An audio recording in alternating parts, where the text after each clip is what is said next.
He is not dead whose glorious mind lifts thine on high. To live in the hearts we leave behind is not to die.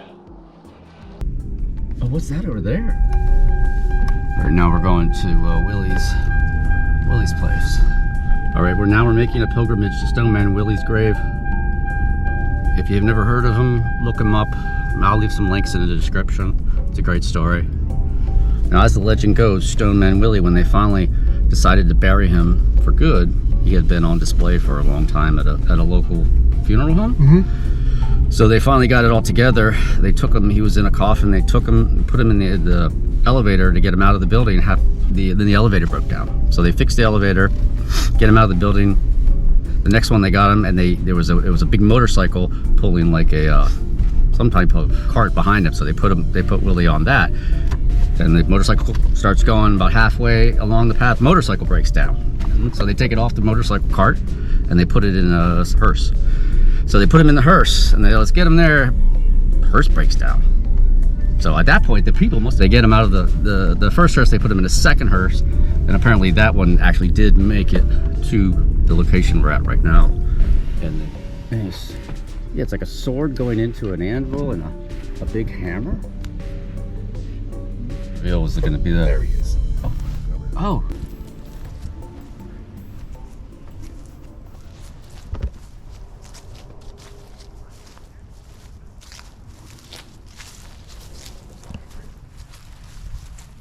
That is a nice headstone. James Murphy. So that was his name. There you go. And that's where he rests peacefully after having being stored in a funeral home in Reading for many years. His name was James Murphy. This looks like conglomerate. Mm-hmm. Look at that. This is like limestone. Nah, that's cray or breccia, or that's like a limestone conglomerate or something. Wow, that's pretty cool. Look at that. Wow, neat. So we must be on something different now. Cole brought us out to this cool place, the Allegheny Aqueduct and School Navigation System.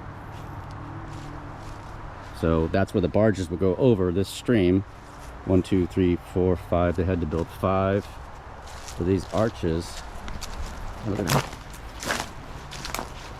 Ice formation. Look at that.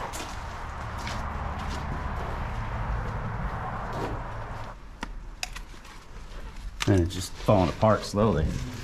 And then here's the other side. Yeah, I mean, look at that construction. It's just super heavy duty to support that weight.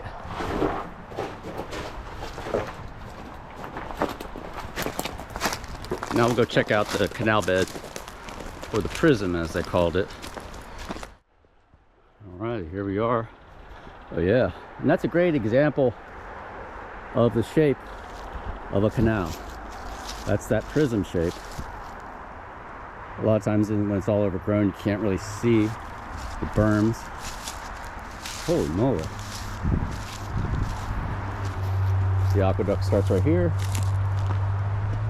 Yeah, you can see the old wood beams. Well, this looks like concrete though. Mm-hmm. I wonder if that's restored. And there's still water in there.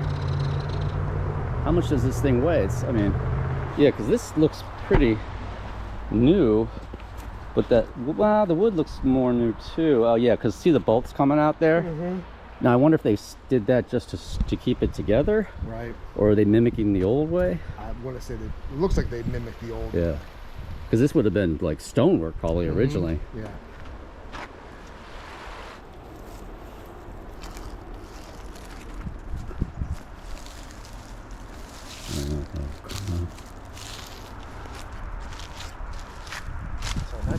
Would have been underwater.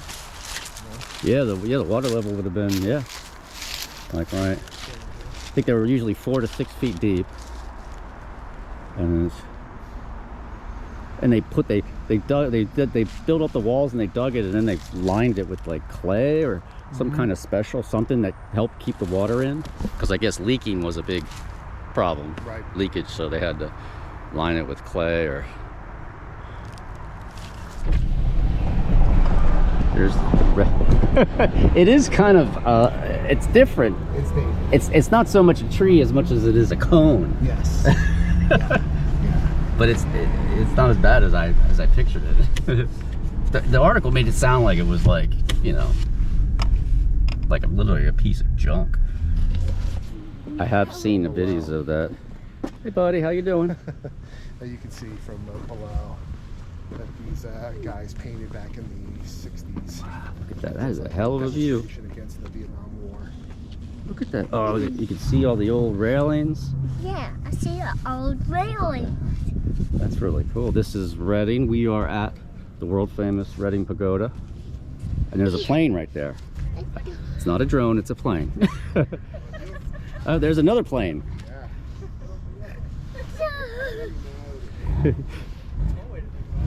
It's how, I mean, look how far you can see. I mean, to that far distant mountain there, man. What the? I didn't realize, I don't remember the view being this long, but been a while. It's like a megalopolis here. And why did they, who the hell built this thing? Like, why would you, who decided to put a pagoda style house here? A guy with a lot of money who like an eccentric millionaire? Yeah, yep. Who admired like the architectural style? Yeah. I mean, it's really cool.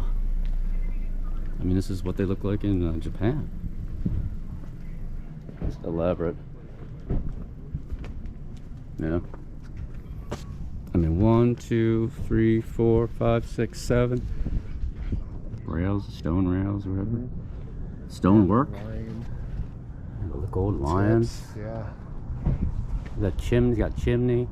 I mean, it looks like it's in good condition, but It is in really good condition. I think it's just.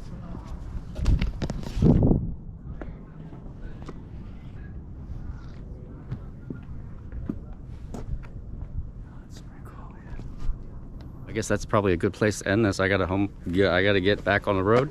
Thanks to Cole once more for showing us the sights there up on Neversink Mountain. Check out his stuff. I will leave his Instagram and all that stuff down in the description below for this video. And that's about it. It's Brett for TopoRanger. I'll see you later.